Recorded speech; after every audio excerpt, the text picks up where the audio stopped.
Ivan Nava, ito palang dahilan kaya di umano'y gusto raw ito ng Hinebra. Maverick Aham-Neecy kapalit ni Nava. At SMB hindi pa tapos. New target si Cade Flores. So yan ang ating mga tatalakayin. Speaking of Cade Flores, ito nga ay ang 6'5" power forward center ng Northport. Isang Filipino-Australian. Isa ito sa nagagamit or gamitin ding player ng Batang Pier dahil sa angking lakas nito lalo na sa ilalim. May kalaparan pa nga po ang pangangatawan at kahit iharap mo pa sa mga import papalag ito. So si Cade Flores nga po isa sa napapabalita o rumor na new target ng SMB. Batay rito sa naging post ni Gene Kings Basketball.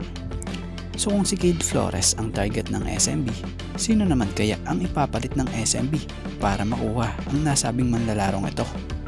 Matatandaan namang SMB kakagaling lang din sa trade kamakailan lang na kung saan binitawan ng SMB si Ivan Nava at ang kanilang 50 season PBA second round pick para makuha ang serbisyo ni JM Calma, isang 6'7" big man na plano palang gawing backup nitong si Junior Fajardo.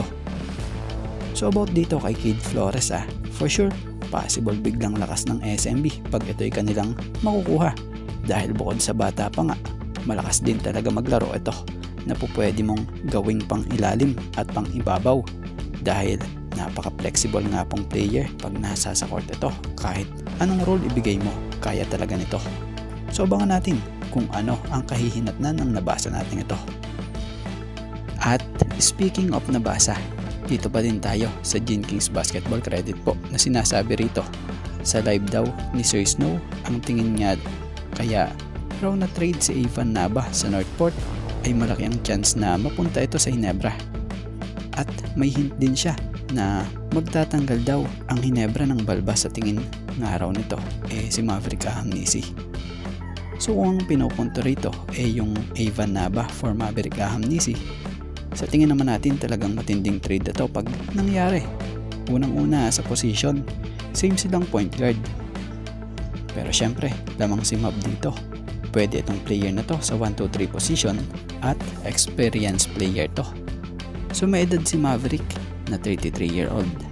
May taas na 6'2", isang Filipino-Nigerian. Nakapag-champion na rin dito sa PBA. Yung Ivan Nava naman, same sila ng height ni Maverick na may taas na 6'2". Isang Filipino-Canadian naman ito. So Philpo rin din. So kung titingnan mo naman po, o titingnan natin, siguro kung sakaling matuloy man na, bilang opinion dito natin, fair trade kung sakaling maganap. Bakit? Yung Ivan Nava, bagay sa Hinebra dahil yung mga makakasama niya rito, karamihan dito, mga veteran na. Yung Maverick naman, kung sa Northport mapunta karamihan naman dito na makakasama niya rito yung mga bata na siyang po pwedeng tumimpla ng tama sa estado ng team at kanilang mga pangangailangan. So about kay Ivan Nava, may nabasa pa nga tayo sa post ni Pilipinas Basketball. Nakasaad nga sa isang nakalagay rito si Ivan Nava nga raw ang nakikita ni Coach Tim na possible maging key addition sa Hinebra na may pagkakahawig kasi sa laro ni LA Tenorio as a point guard facilitator.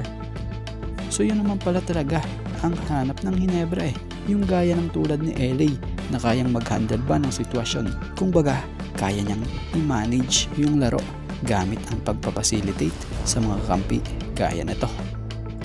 Kaya naman, ano ang opinion nyo rito?